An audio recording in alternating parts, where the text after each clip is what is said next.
بسم اللہ الرحمن الرحیم۔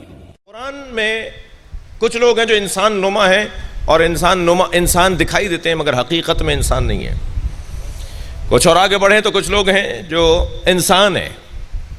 اب میں کیسے طے کروں؟ بچے مجھے سن رہے ہیں، جوان سن رہے ہیں، قاعدہ قانون لیتے جائیں، کیسے طے کریں کہ کون انسان ہے؟ میں خود اپنے آپ کو کیسے طے کروں کہ میں انسان بھی ہوں یا نہیں؟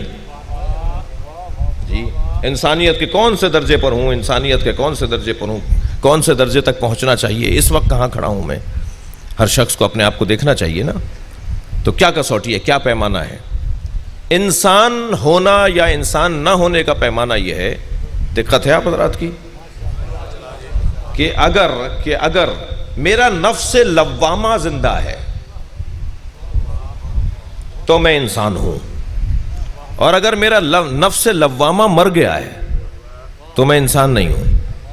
یعنی گناہوں پر اندر سے آواز آئے کہ غلط کیا ہے، خوبیوں پہ اندر سے آواز آئے شاباش، برائیوں پر مذمت اندر سے ہی نکلے، تو اگر میرا نفس جو نفس لوامہ، لوامہ یعنی ملامت کرنے والا نفس، ٹوکنے والا نفس، ڈانٹنے والا نفس، اندر سے اگر آواز آئے کہ تم غلط کر رہے ہو، یہ تمہیں نہیں کرنا چاہیے، جھوٹ نہیں بولو، دھوکہ نہیں دو، فریب نہیں کرو، کسی کو نقصان نہیں پہنچاؤ، اگر مجھے اندر سے یہ آواز آ رہی ہے تو ابھی نفس لوامہ زندہ ہے اور میں ابھی انسان ہوں۔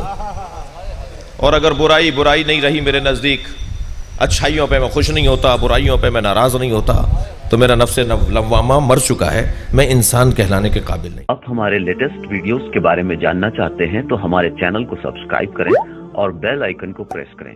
شکریہ۔